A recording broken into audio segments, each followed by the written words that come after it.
Halo teman-teman, kembali lagi dengan aku Aisyah. Di video kali ini aku akan menjelaskan apa itu komunikasi dalam perilaku organisasi. Nah, secara singkat, komunikasi ini adalah pemindahan dan pemahaman arti. Untuk lebih jelasnya, komunikasi ini adalah proses penyampaian informasi, ide, pikiran, perasaan, atau pesan dari satu pihak ke pihak lain melalui berbagai media atau saluran untuk mencapai pemahaman bersama.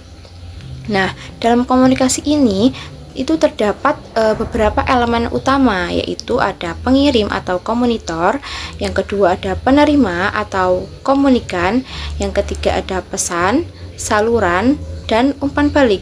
Nah, komunikasi ini dapat terjadi dalam berbagai bentuk seperti verbal, nonverbal, dan visual. Nah, verbal ini itu menggunakan kata-kata baik lisan ataupun tulisan. Sedangkan nonverbal itu menggunakan bahasa tubuh seperti ekspresi wajah, gerakan, atau nada suara. Nah, untuk visual sendiri itu adalah menggunakan gambar, grafik, atau simbol untuk menyampaikan pesan. Nah, komunikasi juga dapat bersifat satu arah atau tanpa respon langsung seperti siaran televisi, atau yang kedua itu ada dua arah atau interaksi seperti percakapan. Nah, untuk keefektifan komunikasi itu bergantung pada kejelasan pesan, keterampilan komunikator, dan kesediaan penerima untuk memahaminya. Nah, fungsi dari komunikasi ini ada 5. Yang pertama ada manajemen, yang kedua ada feedback, yang ketiga ada emotional sharing, yang keempat ada persuasi, dan yang terakhir ada pertukaran informasi. Nah, untuk proses komunikasi sendiri ini tuh ada 8 ya. Yang pertama itu ada the sender atau pengirim, di mana orang tersebut akan memulai komunikasi. Nah, yang kedua ada encoding atau pengkodean, di mana ini adalah proses pengubahan ide, pikiran, atau perasaan pengirim menjadi simbol, kata-kata, atau gerakan yang dapat dipahami oleh si penerima. Nah, yang ketiga ada the message atau pesan. Nah, ini tuh adalah isi dari komunikasi tersebut. Yang keempat ada saluran atau the channel. Nah, ini tuh adalah media yang digunakan oleh pengirim untuk menyampaikan pesannya kepada si penerima. Nah, yang kelima ada decoding atau penguraian kode. Nah, proses ini adalah proses di mana penerima memahami atau menginterpretasikan pesan yang telah dikodekan oleh si pengirim. Yang keenam ada the receiver atau si penerima. Nah, yang ketujuh ada noise atau gangguan. Nah, dalam suatu komunikasi ini tuh ada berbagai gangguan atau hambatan seperti gangguan fisik, gangguan psikologis, dan gangguan semantik. Kalau untuk gangguan fisik itu seperti suara bising atau suara kendaraan lewat, seperti itu. Nah, untuk yang 8 itu ada feedback atau umpan balik, di mana feedback ini tuh adalah respon dari penerima kepada pengirim untuk menunjukkan apakah pesan tersebut itu dipahami atau memerlukan penjelasan lebih lanjut, seperti itu. Nah, yang selanjutnya itu ada arah komunikasi. Nah, arah komunikasi ini dibagi menjadi beberapa jenis. Yang pertama ada downward communication atau komunikasi ke bawah. Apa sih maksudnya komunikasi ke bawah? Nah, komunikasi ke bawah ini adalah komunikasi yang mengalir dari tingkat yang lebih tinggi ke tingkat yang lebih rendah dalam suatu organisasi. Contohnya adalah seorang manajer yang memberikan instruksi kepada bawahannya. Yang kedua ada upward communication atau komunikasi ke atas. Komunikasi ini mengalir dari tingkat yang lebih rendah ke tingkat yang lebih tinggi dalam suatu organisasi. Nah, ini komunikasi ini biasanya dilakukan oleh bawahan kepada atasan untuk menyampaikan laporan kinerja, masukan atau saran, keluh atau masalah, atau permohonan izin atau persetujuan. Yang ketiga ada lateral communication. atau komunikasi lateral. Nah, komunikasi ini terjadi di antara individu atau unit yang memiliki tingkat hierarki yang sama dalam suatu organisasi. Tujuannya untuk berkolaborasi, bertukar informasi, atau menyelesaikan tugas bersama. Contohnya, dua supervisor dari departemen yang berbeda berdiskusi tentang strategi untuk proyek bersama. Yang keempat, ada formal small group network atau jaringan kelompok kecil formal. Nah, komunikasi ini adalah komunikasi yang terjadi dalam kelompok kecil yang terorganisasi secara formal, biasanya mengikuti struktur yang diterapkan. Pola dari komunikasi ini itu berupa rantai, lingkaran, atau bintang, atau all channel. Nah, yang terakhir itu ada the grapevine atau jalur informal. Nah, grapevine ini adalah komunikasi informal yang tidak terstruktur, biasanya berupa rumor atau informasi yang menyebar melalui percakapan sehari-hari. Contohnya adalah gosip atau karyawan yang mendengar kabar dari kolega tentang kemungkinan adanya promosi atau perubahan dalam manajemen. Nah, seperti yang dijelaskan di awal tadi, komunikasi ini memiliki 3 model dalam berkomunikasi. Yang pertama ada komunikasi verbal, yang kedua non verbal, dan yang terakhir ada visual. Nah, di sini saya akan menjelaskan lebih rincinya dari model-model tersebut. Yang pertama ada oral communication atau komunikasi lisan.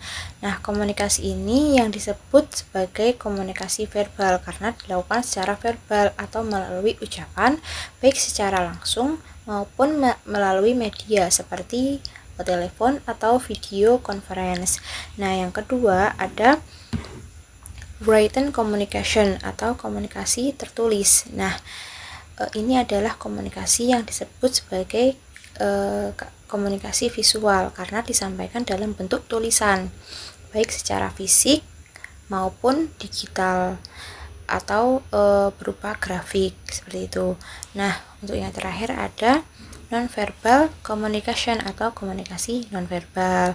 Nah, komunikasi ini disampaikan melalui ekspresi wajah, gerakan tubuh, kontak mata, bahasa tubuh, atau elemen non-verbal lainnya seperti itu. Ada beberapa hal yang harus diperhatikan dalam berkomunikasi, terutama dalam pemilihan saluran komunikasi. Nah, pemilihan saluran komunikasi ini dibedakan menjadi 3. Yang pertama, kekayaan saluran atau channel richness. Nah, di mana kekayaan saluran ini adalah jumlah informasi yang dapat disampaikan selama episode komunikasi tertentu.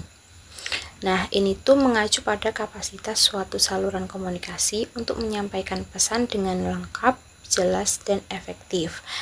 Nah, penjelasannya itu seperti ini. Semakin kaya suatu saluran, itu akan semakin banyak jenis informasi yang dapat disampaikan seperti kata-kata, nada suara, ekspresi wajah, dan bahasa tubuh. Misalnya, saluran kaya atau pertemuan tatap muka, panggilan video. Ini tuh cocok untuk topik yang kompleks atau membutuhkan diskusi secara langsung.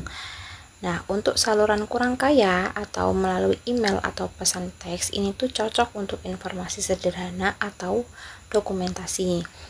Yang kedua ada memilih metode komunikasi atau choosing communication methods. Nah, pemilihan metode komunikasi ini adalah proses memilih cara yang paling sesuai untuk menyampaikan pesan berdasarkan tujuan komunikasi, audiens, atau urgensi dan kompleksitas. Contohnya itu untuk keputusan cepat seperti panggilan, telepon, atau pertemuan langsung. Nah, untuk dokumentasi itu berupa email atau laporan tertulis. Nah, yang terakhir ada keamanan informasi atau information security, di mana langkah ini untuk melindungi data atau pesan yang disampaikan agar tidak jatuh ke tangan yang salah atau tidak sah. Penjelasannya gini, dalam komunikasi, saluran yang dipilih harus memperhatikan resiko kebocoran informasi, terutama jika data yang disampaikan bersifat rahasia atau sensitif. Yang selanjutnya itu ada persuasive communication atau komunikasi persuasif, di mana komunikasi persuasif adalah proses penyampaian pesan yang bertujuan untuk memengaruhi sikap, keyakinan, atau perilaku audiens. Nah, dalam komunikasi persuasif ini ada beberapa konsep yang terkait dengan komunikasi persuasif, termasuk cara kerja pemrosesan informasi dan faktor-faktor yang memengaruhi keefektifan pesan. Nah, konsep-konsepnya itu yang pertama ada pemrosesan otomatis atau automatic processing.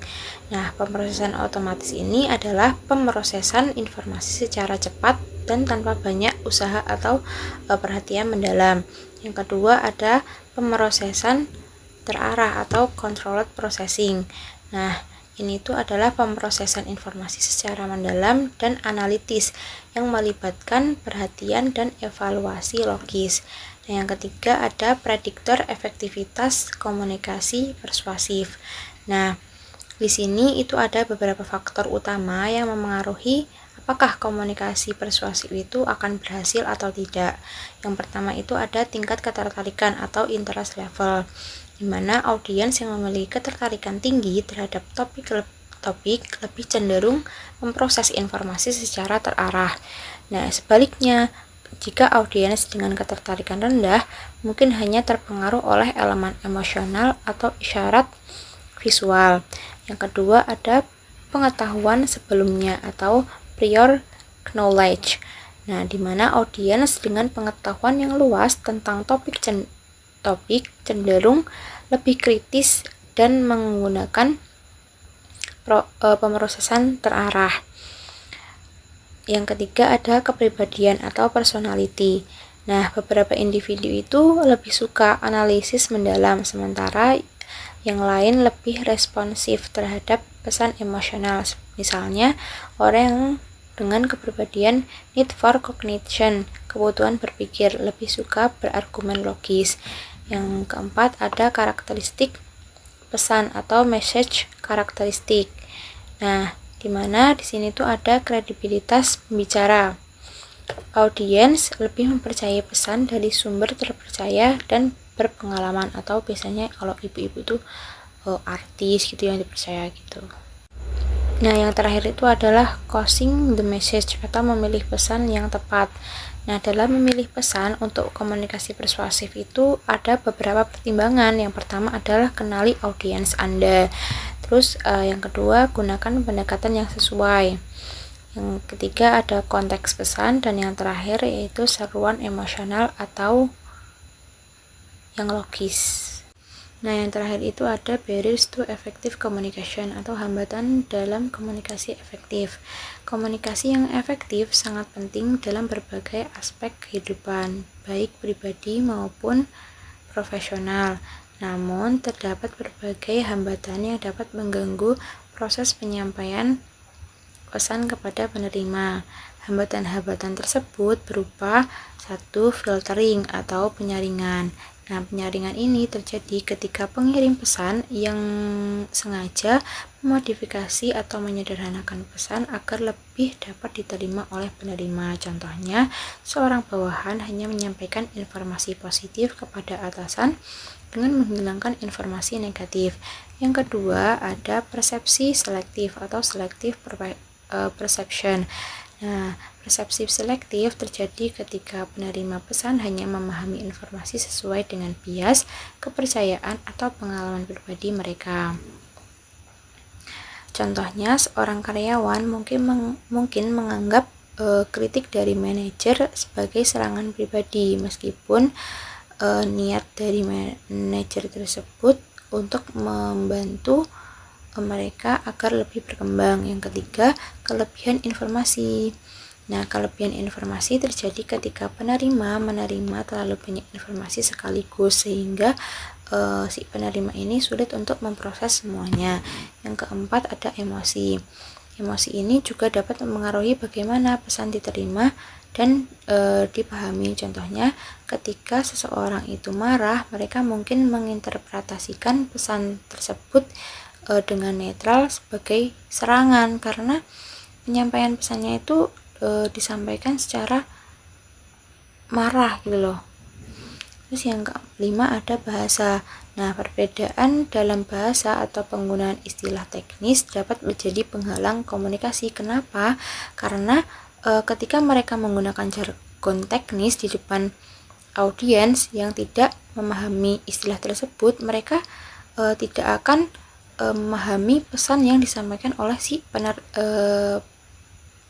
pengirim gitu, atau yang menyampaikan gitu. Yang keenam ada diam. Diam dapat menjadi hambatan komunikasi ketika tidak ada umpan balik atau respon dari penerima pesan. Yang ketujuh ada ketakutan komunikasi atau rasa takut atau rasa cemas dalam menyampaikan atau menerima pesan. Nah, yang terakhir itu ada kebohongan atau lying. Nah, kebohongan terjadi ketika pesan yang disampaikan tidak sesuai dengan kenyataan. Contohnya, seseorang memberikan informasi palsu untuk melindungi kepentingan pribadinya. Nah, gimana sih cara mengatasi hambatan-hambatan komunikasi tersebut? Yang pertama ada menciptakan lingkungan yang mendorong transparansi dan keterbukaan. Yang kedua, jelaskan pesan dengan jelas dan tanyakan umpan balik untuk memastikan pemahaman. Yang ketiga, sederhanakan informasi, fokus pada poin-poin penting dan gunakan media yang sesuai. Yang keempat, cobalah untuk berkomunikasi dalam keadaan emosional yang stabil. Dan yang terakhir, gunakan bahasa yang sederhana atau sesuai dengan audiens. Mungkin itu saja yang dapat saya sampaikan mengenai komunikasi dalam perilaku organisasi. Apabila banyak salah kata, saya mohon maaf. Billahi taufiq wal hidayah. Wassalamualaikum warahmatullahi wabarakatuh.